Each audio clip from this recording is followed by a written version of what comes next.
of the regulations in terms of Section 5 of the Statutory Instruments Act. My Lord, I will also address you on the issue of legitimate expectations. I'm talking about Article 47 of the Constitution. My Lord, on the aspect of public participation, it was our submissions that there was no substantive and meaningful public participation in the entire process leading to the enactment of those regulations. We drew the court's attention to Article 10, 118 of the Constitution, which then places public participation as one of the cornerstones of public governance ethos and reinforces Article 1 on sovereignty. That is where the people and the ordinary masses get to participate in the legislative process in our country. Yes. In the present case, my Lord, from the responses which have been filed, you will note that there was never any notice.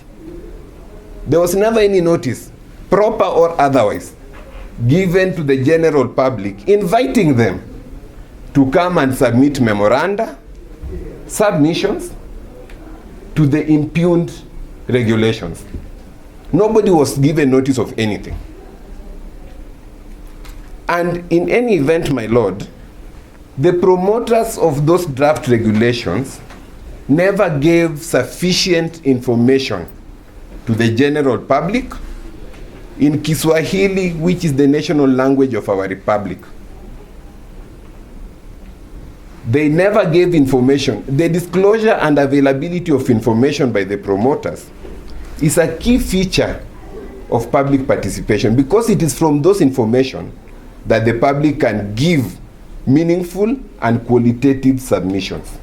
That was never done. Instead, my Lord, what has happened, the first and second respondents have attached a notice published 10 years after the regulations. Now they are calling people to submit views for intended amendments. That is what NTSA has submitted before you.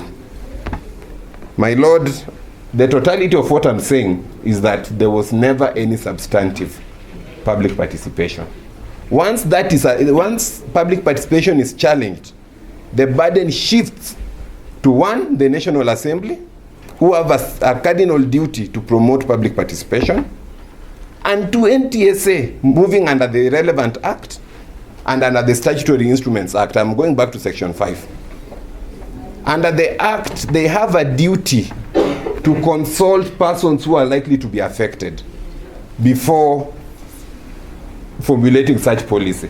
They never did that. They have not provided evidence that they consulted people before that policy was formulated.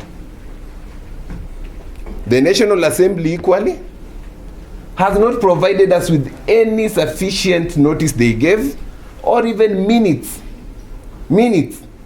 of the people who attended and the views they gave, after which, what did they do with those views? How did they eliminate these views and select other views? They ought to have done that. That was the position which was held by your learned brother, Justice Mabea, presiding over a 3-judge bench sitting in this same court. That is the case of Eno Kaura versus Cabinet Secretary, Ministry of Health. I was there in that matter. My Lord, they set parameters. They set parameters within which public participation must follow. That is not the only jurisprudence on public participation. Justice Chacha Mwita, sitting again in this very court, in the case of Dr. Kaura Mundia versus Kekobo, stated that the National Assembly is not doing anybody a favor. It is a constitutional duty, such that if it does not flow in accordance with the Constitution, then the entire regulation becomes vitiated. My Lord, that is what we are praying for in our Constitution, in our petition. I take you again, my Lord, to the issue of the Statutory Instruments Act. We submitted that the legislations in question were never laid before the relevant house within the requisite time, Nobody, including the clerk of the National Assembly and the Senate, has filed anything contradicting that point. Nothing has been filed to show us when exactly these regulations were laid on the floor. Failure of that, my lord, it stands that the regulations we are talking about were never laid within the requisite time, and as per the regulations, as per the Statutory Instruments Act, that failure renders the entire legislation null and void. Null and void from that date when the period lapsed. I refer again to the case of Dr. Kaura Mundia versus Kekobo. It is in our bundle of authorities. Your brother Chacha Muita sat in that decision. My lord, perhaps before I proceed even further, it is noteworthy to bring to your attention and highlight briefly the competence of the responses filed by the NTSA. NTSA, that is the first respondent and the Director General of the NTSA. My lord, they filed before us a document, I've never heard of it. It was titled First and Second Respondents Amended Replying Affidavit. Amended Replying Affidavit. My lord, I take the old school type of view that an affidavit is not a pleading capable of being subjected to the normal rules of amendment. And once somebody finds himself amending an affidavit, then what takes place is that the entire affidavit becomes vitiated. That affidavit becomes a nullity in the eyes of the law. Having that in mind, my lord, the further affidavit filed by the NTSA cannot sanitize that which was null and void from the word go. What they ought to have done is to withdraw that defective and incompetent affidavit and file a fresh affidavit. They never did, despite the numerous opportunities the court indulged them. As it stands, they do not have any competent response to the petition. Finally, my lord, the Honorable Attorney General talks of the repugnancy test. He talks of the repugnancy test and the issue of the matatu culture being a repugnant culture. My lord, we disagree. I stated in my submissions, repugnancy doctrine have no place post-2010 Constitution. It was a colonial term used to qualify customary law. And in any event, they have not availed any data.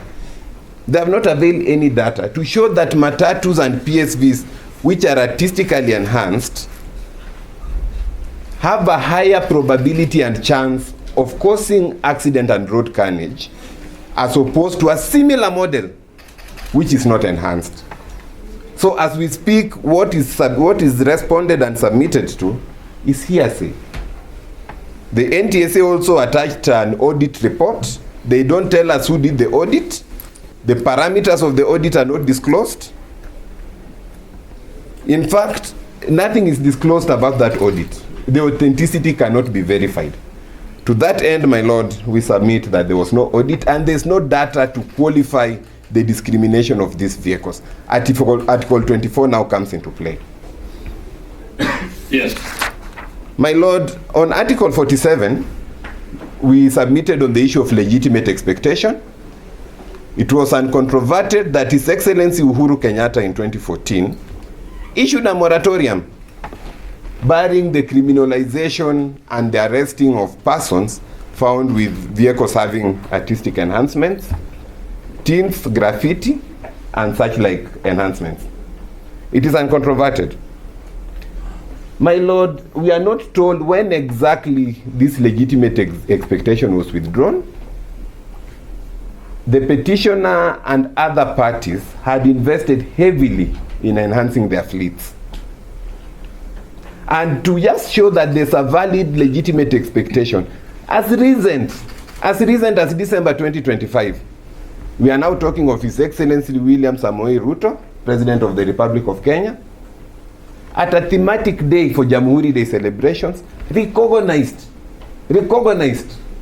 the Nganya culture, and even issued awards to artistically enhanced motor vehicles.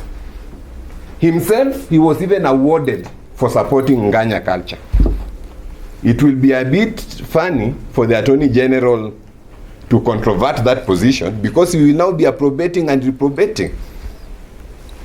That conduct by the state itself creates a legitimate expectation, and it is upon which parties have invested in their fleets. Now, that is where now the enforcement notice of NTSA comes in. We talked of a notice which was sudden. It gave no time for compliance. And it stated that parties who do not comply, their fleets will be grounded, licenses revoked, among such drastic measures. That, Your Lordship, is what we submitted as a breach of our clients' legitimate expectations and the issue of arbitrariness of a public body. There were also questions which were raised on the issue of delay and latches. It was said that the petitioner slept on his rights for a period of over 10 years. We disagreed. Basis being that there's no statutory limitation for enforcement of rights. The state cannot hide behind limitation to shield itself from constitutional scrutiny. That cannot happen. That was the Court of Appeal decision in Otieno Makanyango versus AG, and the other decisions which we have cited. Cases, violations, 30 years later, the court determined. I've attached them in my bundle of authorities. NTSA equally raised issues with the competence of our petition, stating that we are not satisfied. Anarita Karemi Njeru. My Lord, just a perusal of the affidavit. I will not go into depth. A perusal. We have stated, I'll give you one example. Paragraph 56 of the amended petition, we have pleaded the issue of substantive public participation. That is a very live issue, yes, which it is not idle. We have specified the articles violated and how it was violated, amongst others. So we have satisfied Anarita Karemi Njeru. My Lord,